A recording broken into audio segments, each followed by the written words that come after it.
ED தமிழர்களுக்கு மணிமாறன் கதிரேசனின் அன்பு வணக்கங்கள். இப்போ நம்ம பார்க்க போகிற டாபிக் வந்து பார்த்தீங்கன்னா, ஏன் இன்கம் டேக்ஸ் ரீஃபண்ட் வந்து டிலே ஆகுது? இப்போ நிறைய பேர் ரைஸ் பண்ண கொஸ்டின் வந்து, சார் எனக்கு இன்னும் ரீஃபண்ட் வரல, சார் இன்னும் எனக்கு ரீஃபண்ட் வரல, இன்னும் கிரெடிட் ஆகலை அப்படின்னு.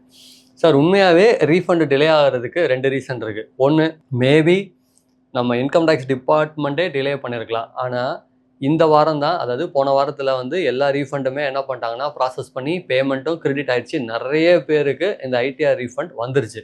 ஓகே, ஆனால் அதையும் தாண்டி ஸ்டில் எனக்கு ரீஃபண்ட் வரல அப்படின்னா மேபி இந்த ரீசனாக இருக்கலாம். ஸோ என்ன ஃபஸ்ட்டு ரீசன் அப்படின்னா, நீங்கள் இன்கம் டேக்ஸ் ரிட்டர்ன் ஃபைல் பண்ணிட்டீங்க, கரெக்டு. ஆனால் அந்த இன்கம் டேக்ஸ் ரிட்டனை வெரிஃபை பண்ணிட்டீங்களா? இது ஃபஸ்ட்டு கொஸ்டின். ஏன் சார் வெரிஃபை பண்ணணும்? இன்கம் டேக்ஸ் ரிட்டர்ன் நீங்கள் சப்மிட் பண்ணதுக்கு அப்புறமா ஆதார் அத்தன்டிகேட் பண்ணி வெரிஃபை பண்ணணும். அப்படி வெரிஃபை பண்ணலைன்னா நீங்கள் ஃபார்மை சப்மிட் பண்ணியிருக்கீங்க, ஆனால் அதை அக்செப்ட் பண்ணலன்னு அர்த்தம். அதாவது நீங்கள் ஃபார்மை வந்து கையெழுத்து போட்டு சப்மிட் பண்ணுறதுக்கு ஈக்குவல்.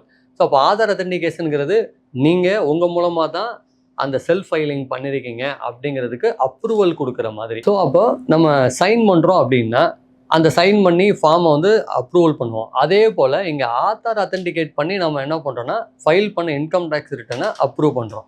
இதுக்கு பேர் வெரிஃபிகேஷன் சொல்கிறாங்க. ஸோ அப்போ நீங்கள் இன்கம் டேக்ஸ் ரிட்டர்ன் ஃபைல் பண்ணி நீங்கள் வெரிஃபை பண்ணாமல் விட்டுட்டிங்கன்னா அந்த இன்கம் டேக்ஸ் ரிட்டர்ன் வந்து இன்வேலிட் ரிட்டர்ன் ஆகிடும். அது ப்ராசஸே ஆகாது. சரிங்க சார், நான் ரிட்டர்ன் ஃபைல் பண்ணிட்டேன், அது ப்ராப்பராக வெரிஃபையும் பண்ணிட்டேன், இப்போ அடுத்து என்ன நடக்கும் அப்படின்னா அந்த இன்கம் டேக்ஸ் ரிட்டர்ன் வந்து ப்ராசஸ் ஆகும்.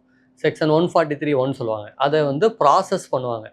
இந்த ப்ராசஸ் பண்ணும்போது சில விஷயங்களை வெரிஃபை பண்ணுவாங்க. என்ன அப்படின்னா, உங்களுடைய இன்கம் டேக்ஸ் ரிட்டர்ன் நீங்கள் டிக்ளேர் பண்ணக்கூடிய இன்கம் அது 26ASஓட மேட்ச் ஆயிடுச்சா, ஏஎஸோட மேட்ச் ஆயிடுச்சா, டிஐஎஸோட மேட்ச் ஆயிடுச்சா, ஸோ இதில் ஏதாவது டிஃப்ரென்ஸ் இருக்கா? அப்போ நீங்கள் இன்கம் டேக்ஸ் ஃபைல் பண்ணும்போது இந்த இன்ஃபர்மேஷன் எல்லா இன்கமும் ப்ராப்பராக டிக்ளேர் பண்ணி தான் ஃபைல் பண்ணியிருக்கீங்களா, இல்லை ஏதாவது இன்கம்மை விட்டுட்டிங்களா?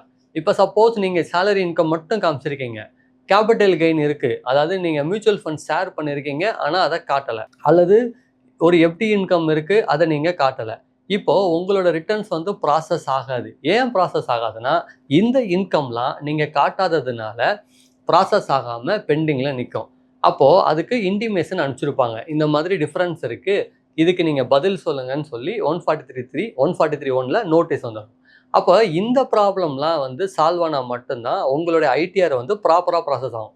சார், நான் இன்கம் டேக்ஸில் ஃபைல் பண்ண ரிட்டர்ன்ஸும் என்னோடய 26AS, ஏஎஸ், டிஏஎஸ் எல்லாமே ப்ராப்பராக மேட்ச் ஆகுது சார் அப்படின்னா 143(1)ல் உங்கள் ரிட்டர்ன்ஸ் ப்ராப்பராக ப்ராசஸ் ஆகி முடிஞ்சிடும். ஒன்ஸ் அது ப்ராசஸ் ஆனதுக்கு அப்புறமா ரீஃபண்ட் நமக்கு வருமா அப்படின்னா அங்கே இன்னொரு செக் இருக்குது. என்ன அப்படின்னு பார்த்தீங்கன்னா, சப்போஸ் நீங்கள் முன்னாடி இன்கம் டேக்ஸ் ரிட்டர்ன் ஃபைல் பண்ணும்போது அதில் ஏதாவது டிமாண்ட் ரைஸ் ஆகி அந்த டிமாண்டை நீங்கள் ப்ராப்பராக க்ளோஸ் பண்ணாமல் அவுட்ஸ்டாண்டிங்லேயே இருந்ததுன்னா இப்போ கரண்டாக வரக்கூடிய ரீஃபண்ட் அமௌண்ட்டை அதில் அட்ஜஸ்ட் பண்ணிடுவாங்க. சார், சப்போஸ் போன வருஷம் 2022-23 அல்லது 23-24 நீங்கள் இன்கம் டேக்ஸ் ரிட்டர்ன் ஃபைல் பண்ணும்போது ஒரு 2 lakhs கிட்ட உங்களுக்கு டிமாண்ட் இருக்குது. ஆனால் அந்த டிமாண்டுக்கு அந்த நோட்டீஸஸ்க்கு நீங்கள் இது வரைக்கும் ரிப்ளை பண்ணலை, அதுக்கு எகென்ஸ்டாக நீங்கள் அப்பீலும் போகலை, அது அப்படியே பெண்டிங்லேயே காமிச்சிட்டு இருக்கு. இப்போ நீங்கள் என்ன பண்ணியிருக்கீங்கன்னா 24-25ல் இன்கம் டேக்ஸ் ரிட்டர்ன் ஃபைல் பண்ணியிருக்கீங்க, நீங்கள் ரீஃபண்டோட சப்மிட் பண்ணியிருக்கீங்க, உங்கள் இன்கம் எல்லாம் ப்ராப்பராக இருக்குது, அது மேட்ச் ஆயிடுச்சு, ஒரு 5 lakhs கிட்ட உங்களுக்கு ரீஃபண்ட் வர வேண்டியது இருக்குது.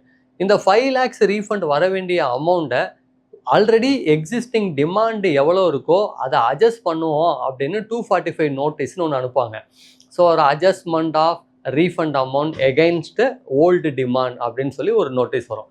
அந்த நோட்டீஸஸ்க்கு ஆக்சுவலாக நீங்கள் ரிப்ளை பண்ணோம், இல்லை இது ஆக்சுவலாக எனக்கு டிமாண்ட் கிடையாது, இந்த டிமாண்டை வந்து நான் ஆல்ரெடி கட்டிட்டேன் அப்படின்னு. அதுக்கு நீங்கள் ரிப்ளை பண்ணலைன்னா இமீடியட்டாக என்ன பண்ணுவாங்க அப்படின்னா உங்களோட ரீஃபண்ட் அமௌண்ட்டை அட்ஜஸ்ட் பண்ணிடுவாங்க.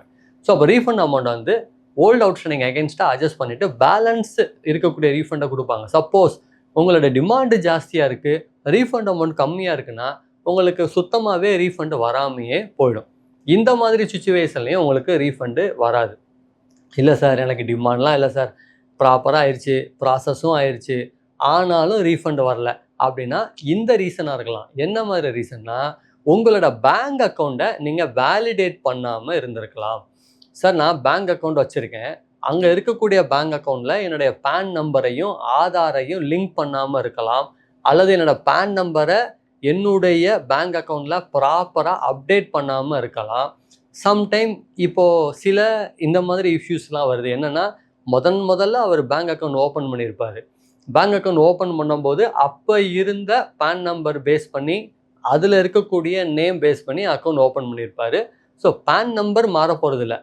திரும்ப இப்போ ஆதாரில் சம் சேஞ்சஸ் இருக்குங்கிறதுக்காக ஆதாரையும் பேனில் இருக்க மாதிரி, ஆதார் நேமையும் பேனில் இருக்கிற மாதிரியே மாற்றிட்டாருன்னு வச்சுக்கோங்க. அதை பேஸ் பண்ணி இன்கம் டேக்ஸ் ஃபைல் பண்ணுறாரு. ஆனால் இப்போ ரீஃபண்டு ப்ராசஸ் ஆகும்போது பேங்க்கில் இருக்கக்கூடிய நேமும் உங்களோட இன்கம் டேக்ஸ் போர்ட்டலில் இருக்கக்கூடிய நேமும் மிஸ்மேட்ச் ஆகிருக்கலாம். ஃபார் எக்ஸாம்பிள், இப்போ என்னோடய பேர் மணிமாறன் கதிரேசன் வச்சுக்கோங்களேன். என்னுடைய இன்கம் டேக்ஸில் கதிரேசன் மணிமாறன் இருக்கும், அதே மாதிரி ஆதார்லையும் கதிரேசன் மணிமாறன் இருக்கும். பட் என்னோட பேங்க் அக்கௌண்ட்டில் மணிமாறன் கதிரேசன் இருக்குது அப்படின்னா தென் அப்போ எனக்கு ரீஃபண்டு ப்ராசஸ் ஆகாது. ஏன்னா இங்கே நேம் மிஸ்மேட்ச் ஆகும். ஈவன்டோ சேம் நேம் தான், ஆனால் இங்கே ஃபஸ்ட் நேம் என்ன வரும்னா கதிரேசன் மணிமாறன்னு இன்கம் டேக்ஸ் போர்ட்டலில் இருக்கும்.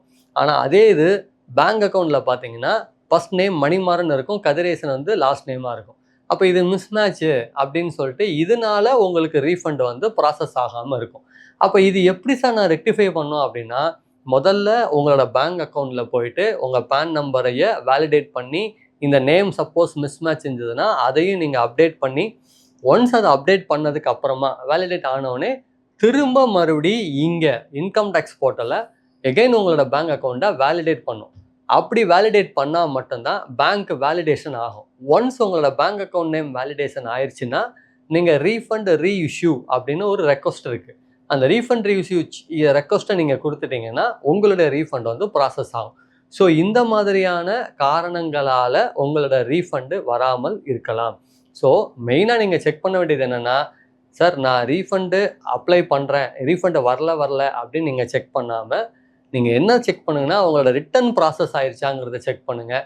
அப்படி இல்லை அப்படின்னா வேறு ஏதாவது டிமாண்டோட அட்ஜஸ்ட் ஆயிடுச்சா அப்படிங்கிறத செக் பண்ணுங்கள். இல்லை அதுவும் இல்லை சார் அப்படின்னா உங்களோட பேங்க் அக்கௌண்ட் நம்பர் ப்ராப்பரான வேலிடேஷன் ஆகி அதில் எதுவும் எரர் இல்லாமல் ப்ராப்பராக இருக்கா, ஸோ தட் டிபார்ட்மெண்ட்னால என்ன பண்ண முடியும்னா உங்களுக்கான ரீஃபண்டை அந்த பேங்க் அக்கௌண்ட்டில் ப்ராசஸ் பண்ண முடியும். இல்லைன்னா டிபார்ட்மெண்ட்னால அதை ப்ராசஸும் பண்ண முடியாது. ஸோ இதை தான் வந்து ரீஃபண்டு மேபி உங்களுக்கு டிலே ஆகிறதுக்கு காரணமாக இருக்கும். சார் நம்ம உண்மையாகவே இன்கம் டேக்ஸ் டிபார்ட்மெண்ட்டுமே டிலே பண்ணுமா? எஸ், சம்டைம் டிலே பண்ணும். ஏன்னா இந்த தடவை எதனால் டிலே மெயினாக ஆணுச்சு அப்படின்னு பார்த்தீங்கன்னா, நிறைய பேருக்கு ஃபாரின் அசட்ஸ் அண்டு ஃபாரின் இன்வெஸ்ட்மெண்ட்ஸை வந்து டிக்ளேர் பண்ணாததுனால, அதனுடைய இன்கம்மை வந்து நிறைய பேர் வந்து டிஸ்க்ளோஸ் பண்ணாதனால டிபார்ட்மெண்ட் என்ன பண்ணாங்கன்னா டிசம்பர் வரைக்கும் டைம் லிமிட் கொடுத்தாங்க. நீங்கள் இந்த உங்களோட ரிட்டர்ன்ஸை வந்து ரிவைஸ் பண்ணுங்கன்னு சொல்லி கிவன் த டைம். அதனால ரீஃபண்டு ப்ராசஸ் ஆகுறதுக்கே டிலே ஆச்சு.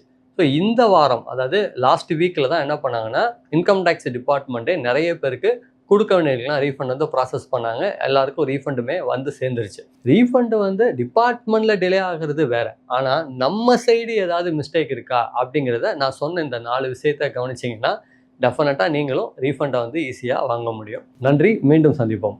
மேலும் ஈடி தமிழ் சேனல்ல வரப்போகும் பிசினஸ் மற்றும் அது ரிலேட்டடான வீடியோவை பார்க்க உடனே கீழே இருக்க சப்ஸ்கிரைப் பட்டனை கிளிக் பண்ணுங்க.